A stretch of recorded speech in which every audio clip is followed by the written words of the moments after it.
of President Biden's Build Back Better plan. And while it may be a new year, President Biden is facing the same dismal approval ratings, this time hitting a record high disapproval. According to a new CNBC Change research poll, 56% of voters disapprove of the job he's doing. 60% of respondents said they disapprove of Biden's handling of the economy, specifically flagging frustrations over the issue as their number one problem with the administration. 55% of those surveyed disapprove of Biden's handling on COVID. But just yesterday, the U.S. reported a record single-day number of daily COVID cases with more than 1 million new infections, according to data from Johns Hopkins University. Good morning and welcome to Rising. We've got a great show for you today. Robbie, what do we have?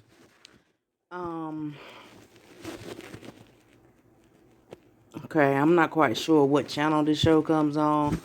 And the reason why I'm going to record this video, hopefully it doesn't get taken off. Because if it gets taken off and I'm giving my commentary in between, y'all are being biased. Because y'all actually let these people, this company, upload it to YouTube without any issues. 4.3K people have watched it. Now, what would be the difference if a person like me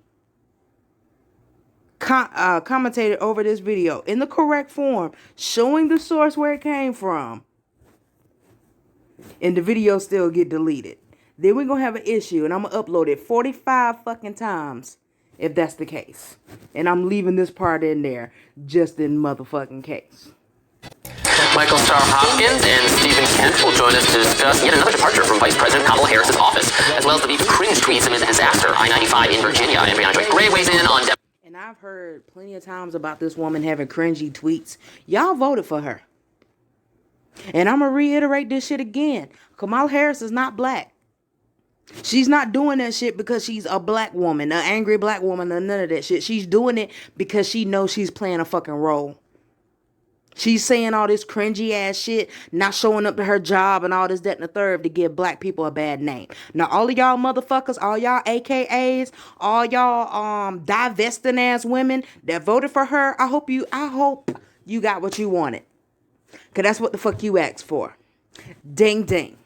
Democrats' path to voting rights and abandonment of President Biden's Build Back Better plan. And while it may be a new year, President Biden is facing the same dismal... And it's sad that a place like this, because there's news all over the fucking place, but I have not heard about them abandoning the Build Back Better and the infrastructure bill. They're abandoning it now. That's what presidents do. Oh yeah, I'm going to tell the people that this is what I'm going to do, and then I'm going to take it away. Not even 4 months after you let me be the president. Y'all should feel ashamed. Y'all should feel fucking ashamed. Because I look at it like this. Whenever us regular people have to go to work and they tell us what our job is, and we are supposed to do it, and if we don't do it, we get fired.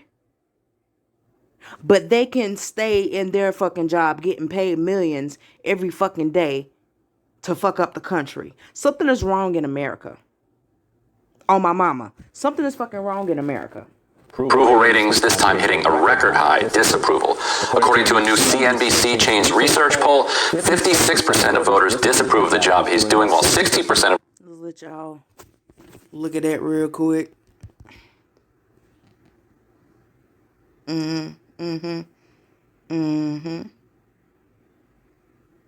Fact check this.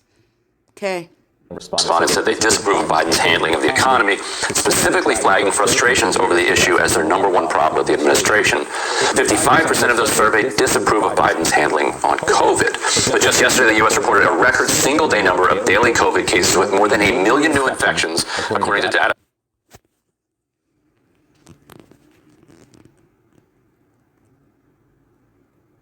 Daily cases by what? Oh, January 22. I thought it said 22nd. Look at that. It's up and it's down. Then it's up, then it's down.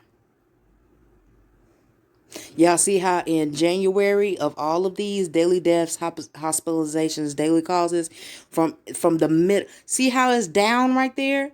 That's summer. That's the middle of the year. That's fucking summer. That's fucking summer. They'll tell you the truth and then they'll tell you a lie all in the same goddamn time. That's summer. They're not realizing. And I'm gonna give y'all this little tidbit of information. With this shit going around and going on, be careful with what you put in your body, okay? What you eat can fuck up the insides of your body, period, whether there's a virus going around or not. And that's on God.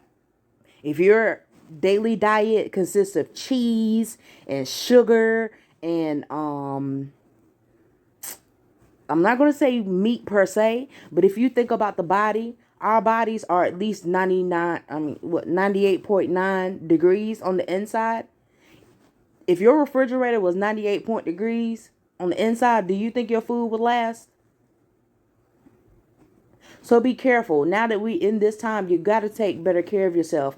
Fuck McDonald's, fuck Burger King, fuck all those places. Okay? Trust yourself. Cook for yourself. Be at home.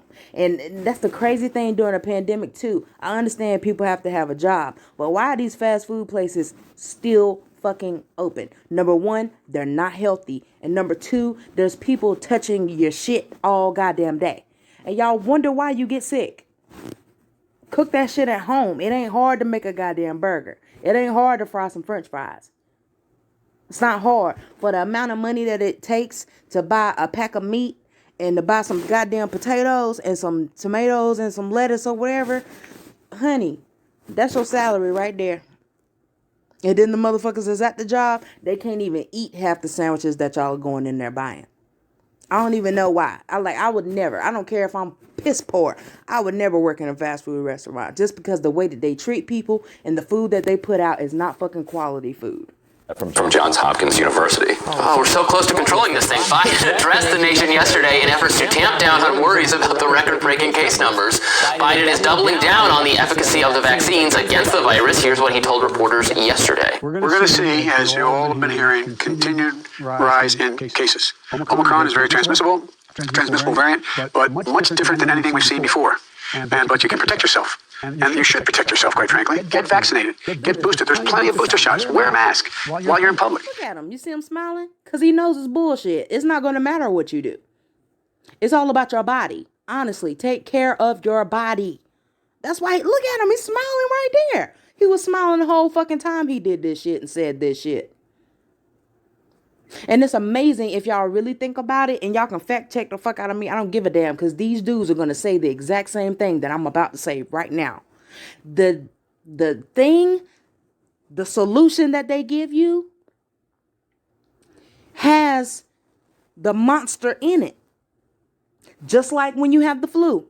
When they give you the solution, it's got the monster in it, so your body can fight it off. Now, if it has the solution in it so your body can fight it off, why are people getting it again that have already had the solution? That's why he's smiling. This shit is more than what it is. And I don't recall this nigga being sick at all. We've seen him this whole time. He ain't been sick. He ain't had to isolate, none of that shit. It ain't been on the news, none of that shit. But he had the solution, but he didn't get sick. Because what we know is this. The impact from the rising cases depends on the effect on the person based on whether that person, what their vaccination status is. He also doubled down on rhetoric, singling out those who have yet to get the jab. There's no excuse. No excuse for anyone being unvaccinated. This continues to be a pandemic of the unvaccinated. So we gotta make more progress. Pandemic of the unvaccinated. A lot of vaccinated people getting it, like a lot. I don't. 216. Let me slow that down to 216. Whoa, overshot it.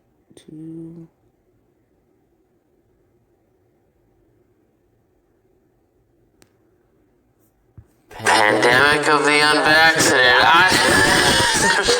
A lot of vaccinated people getting it, like a lot. I don't think you can make that claim anymore. Certainly, it is the hospitalizations, the severe disease and death. We say this all the time. We say it every day. It's worth repeating every day. Yes, the vaccines perform tremendously well against the most serious ill effects of the virus. They are worth getting for that reason and that reason alone. They do not prevent you from getting COVID. Maybe they provide you some benefit, but it is no guarantee that you won't get COVID.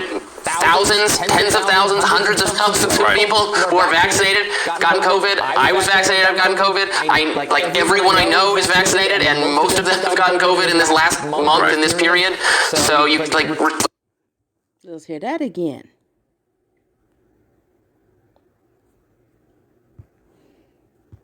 Maybe they provide you some benefit, but it is no guarantee that you won't get COVID. Thousands, tens of thousands, hundreds of thousands of people who are vaccinated gotten COVID. I was vaccinated, I've gotten COVID.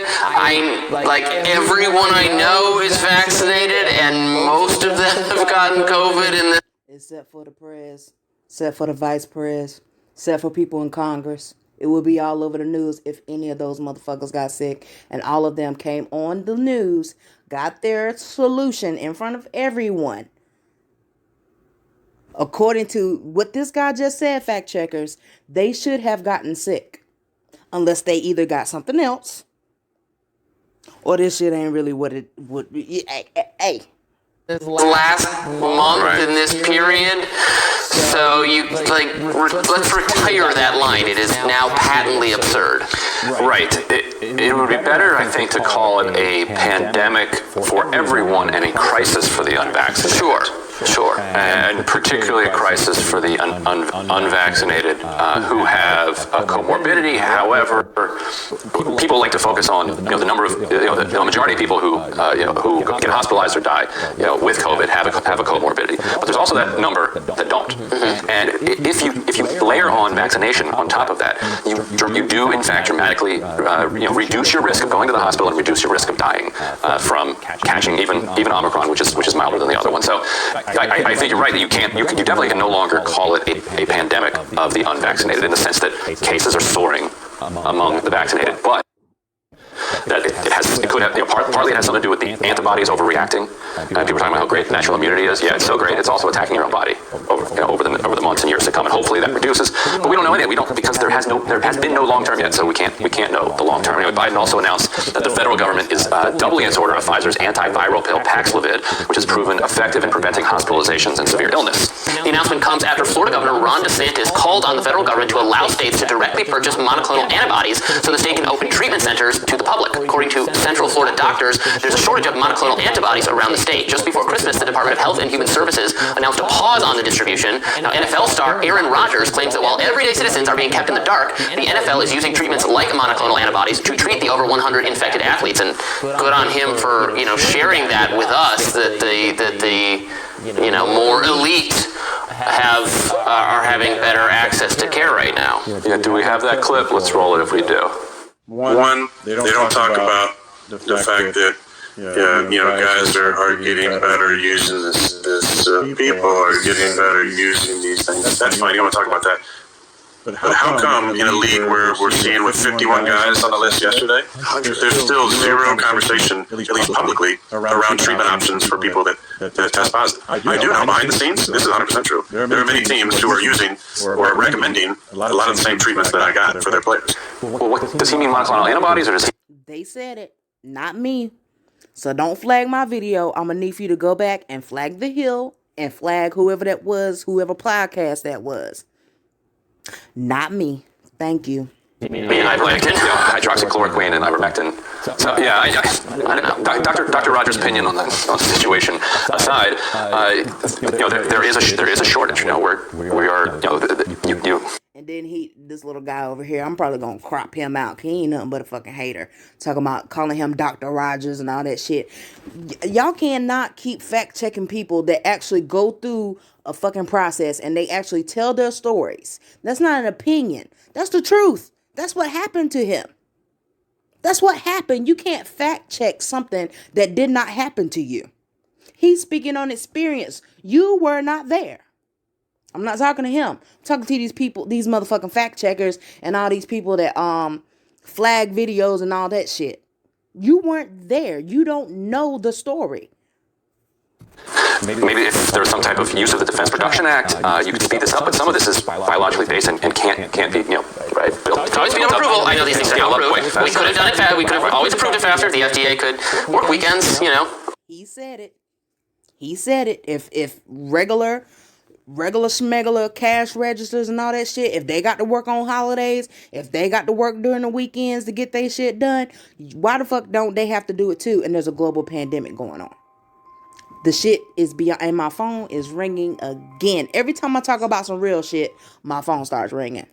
What a coincidence. Over time, a little bit, maybe. Just asking. Like they consider it and drop the patent or license it out to dozens of other places.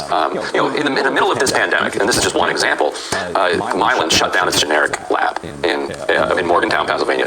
Joe Manchin decided there was nothing that could be done about this, even though his cousin was had been head of the union for a very long time, and his daughter had been CEO of the thing. Just nothing that could be done. So we're shutting down effective pharmaceutical plants in the middle of a pandemic, rather than saying, well, okay, so you're shutting this one down. We could use a state-of-the-art pharmaceutical plant right about now, as a matter of fact. And we can always use one. We're a sick country, whether we have a pandemic or not. But instead, we just let it sit fallow there. Yeah. Doing a lot of stupid things. Yes, we are. Per usual. It's okay. Only a million people with this illness and hundreds of thousands dying, but drowning in their own lungs. No big deal. No rush. Wait, we'll tell you what's on our radars next.